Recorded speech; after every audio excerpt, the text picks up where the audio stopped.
Mais uma vez, boa tarde. Vamos entrar na reta final deste congresso e com dois momentos altos. Daqui a pouco vamos ter o Estado da Nação das Telecomunicações e já a seguir, diria mesmo que é um grande privilégio ter aqui connosco, em direto dos Estados Unidos, é uma jornalista, é uma historiadora e é vencedora do prémio Pulitzer.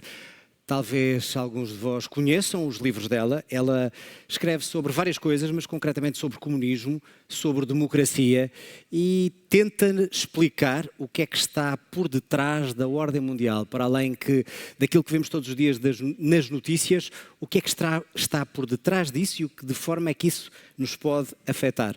Ela chama-se Anne Applebaum, vai estar aqui em direto e vai falar com o Pedro Faustino.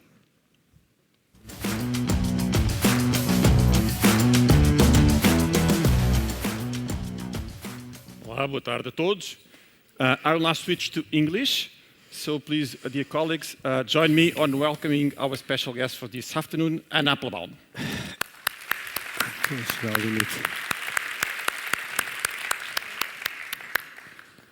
Hello, Anne. Good afternoon. Can you hear me well? I can hear you fine. Thank you so much for having me. I'm delighted to be with you. I'm sorry I'm not there in person. But I'm looking forward to the conversation. Thank you very much. It's an honor to have you among us in this Congress this afternoon, Anne. Anne Applebaum is an historian, a researcher, a journalist. In fact, Anne, your work is so well known that there is no need for a large introduction. So let me go straight to the first question. Anne, you have been spending many years researching on the political global shifts in the world. Recently, it seems that we are witnessing a wave of democratic decline. So my first question, it's a simple but very troubling one, is what is really happening? I mean, are we losing the battle for democracy? So first of all, it's important to remember that history is not inevitable. There is no historical pattern. Just because things are going in one direction doesn't mean they continue. Everything that happens tomorrow depends on what we do today. So thinking about inevitability or some kind of end of the games kind of scenario is the wrong way to think about politics. We are living in a moment when changing technology and different kinds of technology, I do think has turned out to be both better for the autocratic world in several ways, and also has made the conduct of democracy more difficult and has facilitated the rise of anti-democratic movements inside a lot of democracies, including some of the most historic ones and stable ones. By technology that enhances autocracy, I mean surveillance technology, not only the kind that monitors where people move on the streets, but the kind that can track them on the internet, can track sentiment, can understand political movements. Of course, the masters of that kind of technology, both in real life and online, and the ways in which they can be connected together are the Chinese. But they have begun to export their system to other countries as well. So the power that is now available to bad actors, to would-be autocrats, to dictators is unlike anything that was available in the 20th century, to monitor people, to track people, to know what they're thinking, to know how they're connected to one another. All these things are now available to dictators. And at the same time, some of that same technology, although in the democratic world it's mostly controlled by private companies, is also being used to divide and polarize populations all across the democratic world. In our societies, the same kinds of online tracking and online surveillance technology are used very often by private companies who use them to sell advertising to people. But it's turned out that selling advertising is easier to do if you can make people angry or upset or divided, or if you can sort them into separate echo chambers. All these phenomena that we now know very well have turned out to be very divisive and bad for any kind of common purpose, any form of public debate.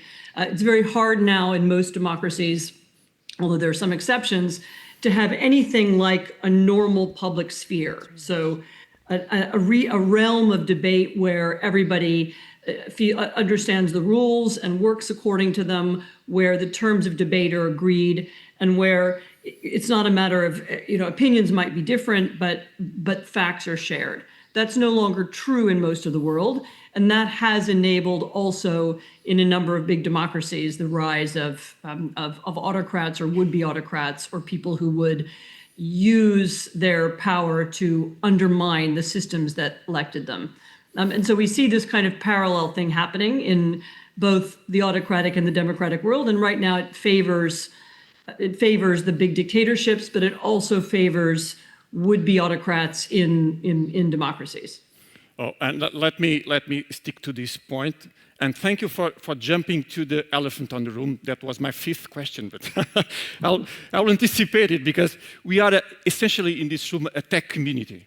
And we are, of course, concerned about, we don't want to be the bad guys. Okay. So what advice could you give us as tech leaders? What should we do in our companies to prevent that misuse of technology?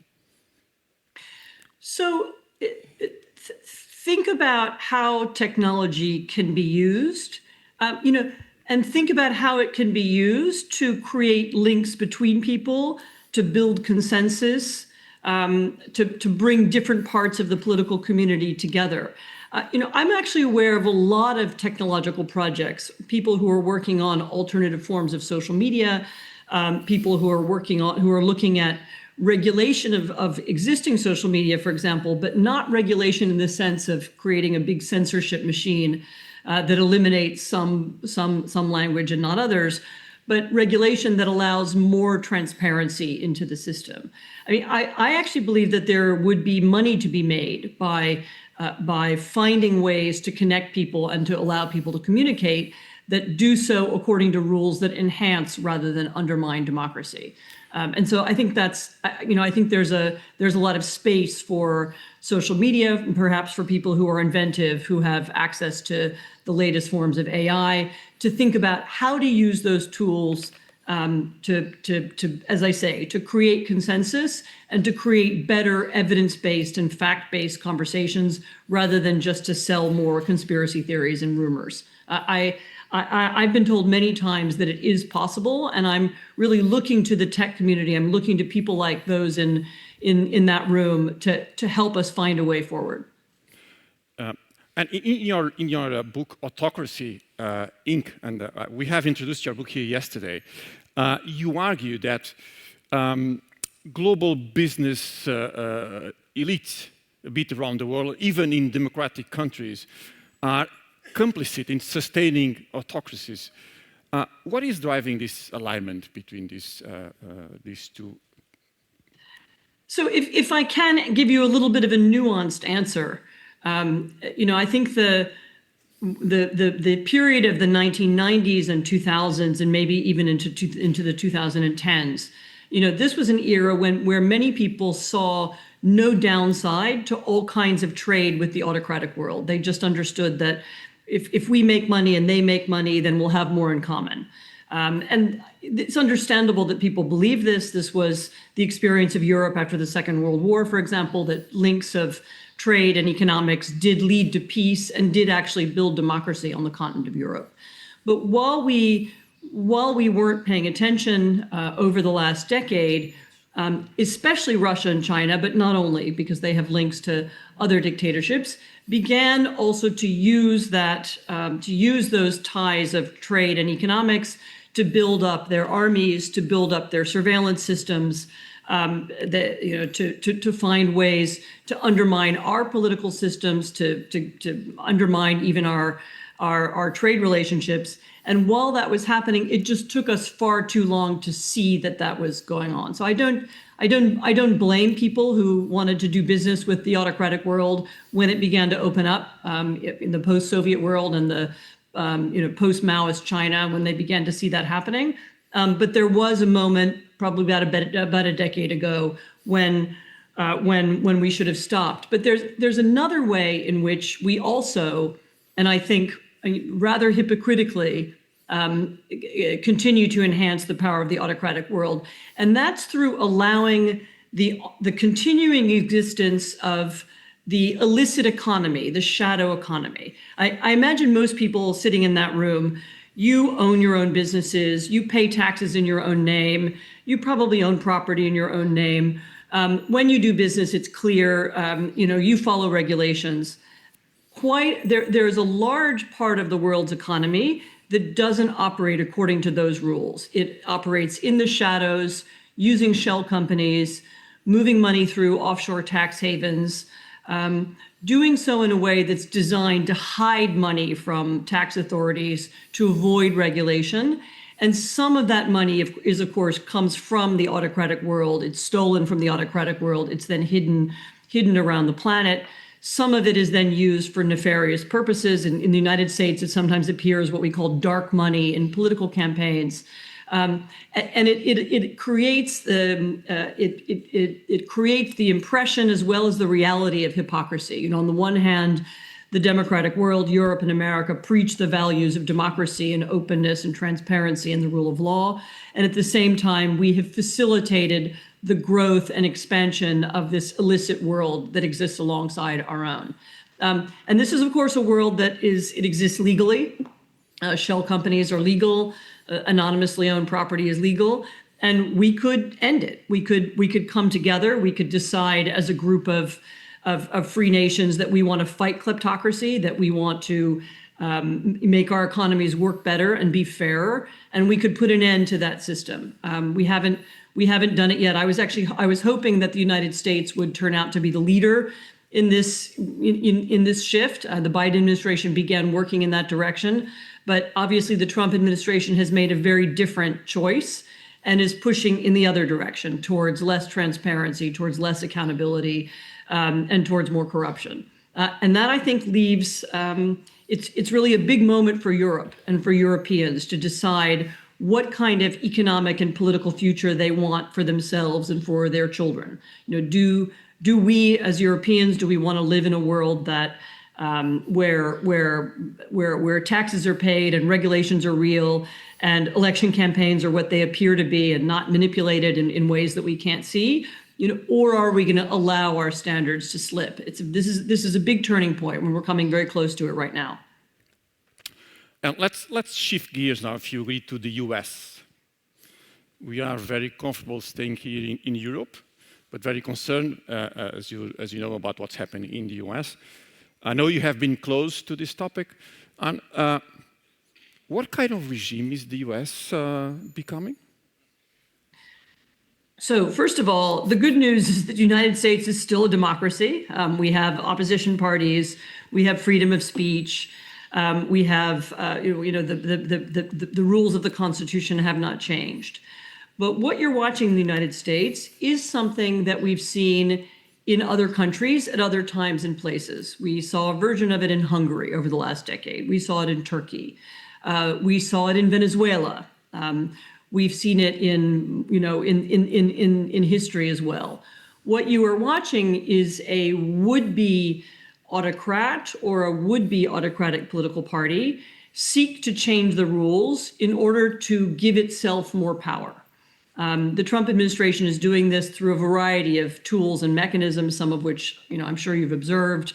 One of them is to push the law very hard, to break the law even, and then wait for the courts to catch up. So the abolition of various government departments that were funded by Congress, the firing of civil servants, that replacing them with loyalists, all of this is illegal. But it's taking time for the courts to match the speed of the executive orders.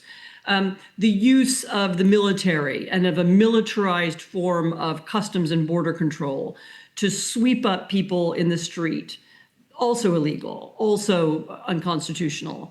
But it's happening, as I say, at speed and at a rate in order both to accrue more power to the president, to create a kind of fear, not just among immigrants, but among other Americans, and also to put on a kind of performance for the president's followers. Which is unfortunately another autocratic tactic, create a kind of spectacle of violence. It's not real violence or not always real violence, but it creates a kind of spectacle that makes people anxious and afraid, but also attracts his own followers. So we see, but again, this is the odd thing for me. I've been studying how these things work for a long time in a lot of different countries, and none of it is very new. We've seen these tactics before. They aren't undefeatable. They aren't, it doesn't mean that the president will win or that he'll change the nature of the US Constitution or the nature of the American polity. But it does mean that his opponents inside his party, as well as in the Democratic Party, need to begin thinking differently. One of the things you're seeing now in the US is also something you saw in Hungary and Turkey and Venezuela, which is a kind of splintering of the opposition as people who are used to having a debate about policy. Do we want higher taxes? Do we want lower taxes? Do we want more welfare state, less welfare state? Are understanding that instead politics has shifted to be about something else. What's legal, what's illegal? What is the nature of our system?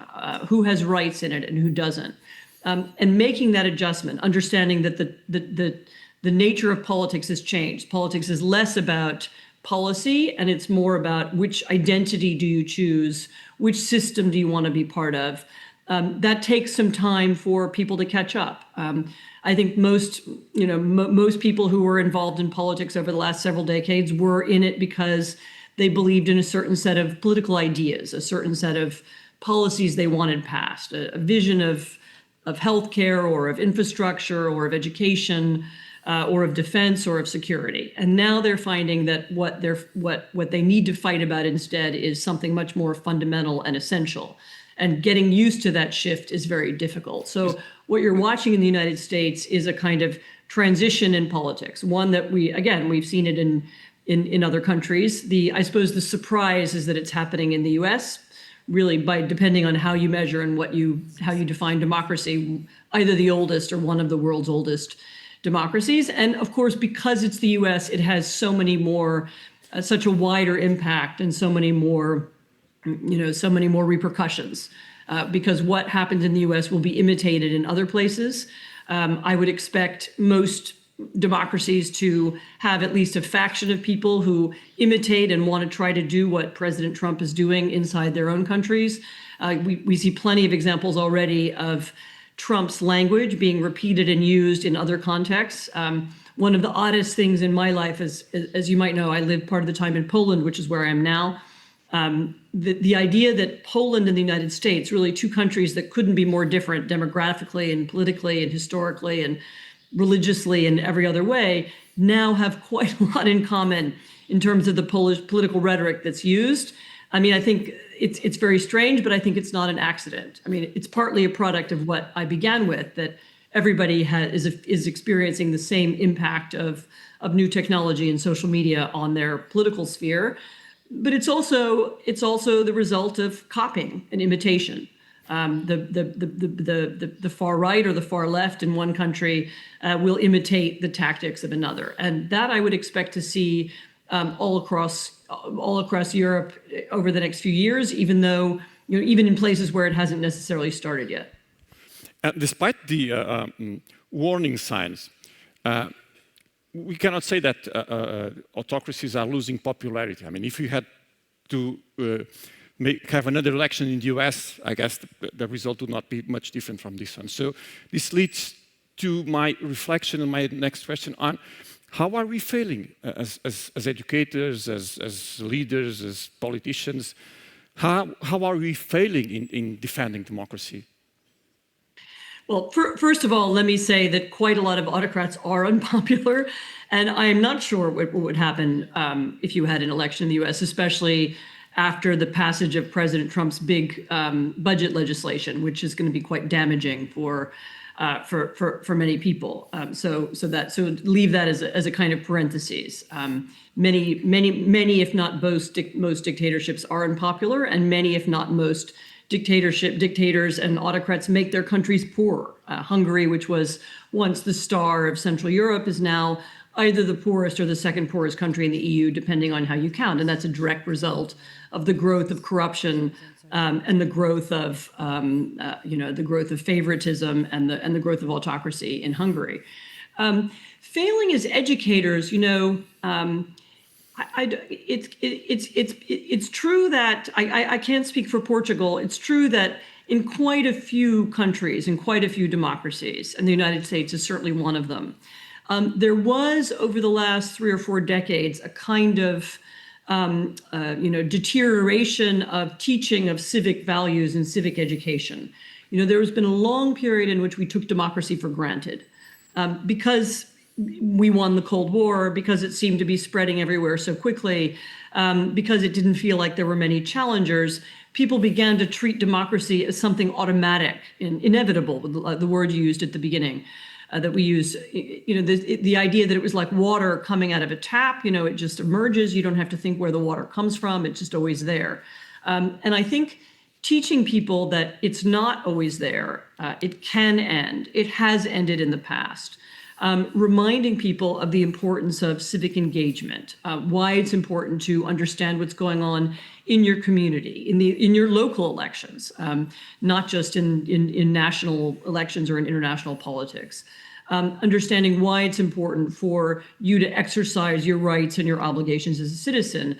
Why half your job might be at a tech company or an AI firm, but also part of your obligation to your community is being involved. It doesn't have to be politics in the strictest or most partisan sense, but in joint projects, in charitable efforts, in group efforts. It's these associations and organizations that underlie democracy that keep it healthy. And I think a lot of that was forgotten over the last 30 years in the rush towards globalization. And as I said, in this mistaken belief that democracy is inevitable. I'll leave it there. Yeah. Coming back to Europe, do you think this new geopolitical landscape could be an opportunity for Europe? I think this is an enormous opportunity for Europe, and it's an opportunity in many fields. Certainly, it's an opportunity in technology. Finally, we may have gotten to the moment where Europeans have realized that simply passively accepting American technological leadership is dangerous. You risk losing your cutting edge. You risk control over your political conversations. You may even risk your security. Europeans need to invest in their own security technology, their own communications technology. They need to have their own sources of research, their own science. And I think realizing this at this moment, I think is very healthy. It may be a moment to attract U.S. scientists, U.S. investments, and U.S. entrepreneurs to Europe as well. If the United States is going to go through a period of instability, and I think looks like that's already begun, then it's Europe that emerges as the island of stability, of transparency, and of the rule of law, all the things that make investment predictable and business predictable and easier to conduct.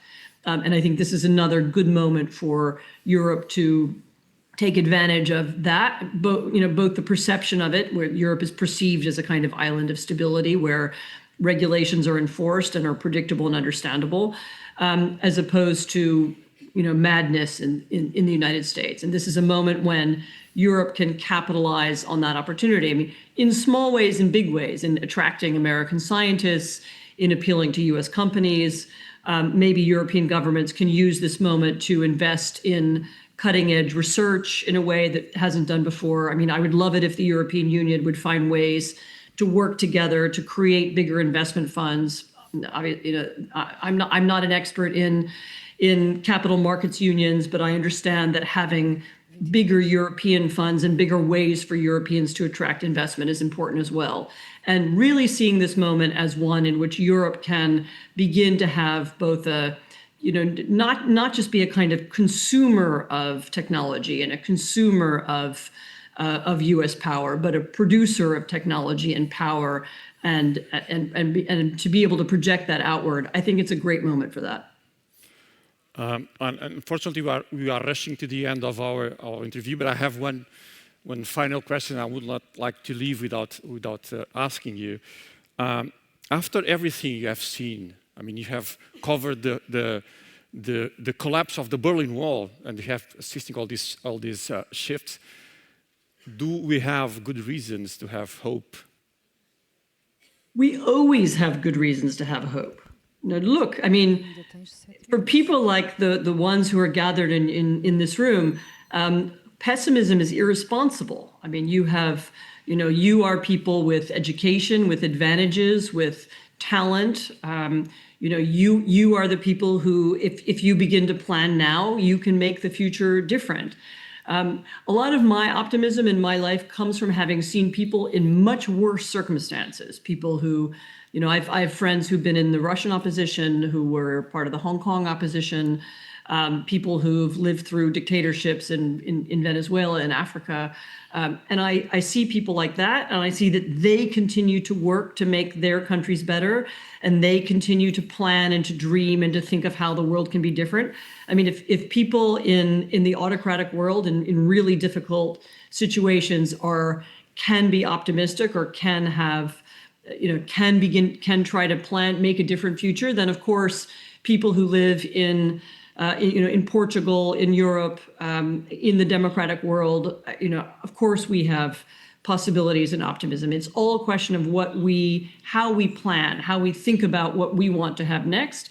I mean, it's very important to analyze the situation accurately. That's why I don't believe in, pretending things are better than they are, or in, sugarcoating reality. Analyze how things really are, and then begin to look for alternatives. How can we make sure that we go down a better path and not a worse one tomorrow? So despite all this, you are an optimistic. I am a professionally dedicated optimist. We had a prime minister like you. Like you. Can you share with us some examples of countries that have successfully pushed back on autocracy and recovered for a democratic regime? Are there good examples? We had an example in the 1990s. So we had a whole half of Europe. Once it left the dominance of the Soviet Union and of the Soviet Empire, chose democracy. Countries as varied as Poland and Romania and the Baltic states built democracies. They did it. It's true they did it with the help of the European Union and encouragement of the European Union and of NATO. And that's actually an example to remember. The importance of those institutions, not just for, we think of them, as regulators or as annoying or as problems, but they actually were builders of democracy and builders of institutions. And that's, of course, the best example in our lifetimes. More recently, we have seen, we had the election of Joe Biden in 2020 was proof that, nothing is inevitable. The election of Donald Tusk in Poland was proof that even a country that felt at that moment like it was going to be dominated and by another term of an autocratic populist government turned it around. I mean, there are multiple examples throughout history. So it's not it's never impossible. Thank you for the inspiration, Anne. Unfortunately, we have to close. Not before saying, and that is really rewarding to see how your work has been a beacon to critical thinking and moral clarity in troubled times. So thank you very much. It has been a pleasure to have you here among us. We look forward to have you in Lisbon next October. Thank you. Thank you so much. It was a pleasure to be here, and I look forward to meeting you soon. Thank you. Thank you.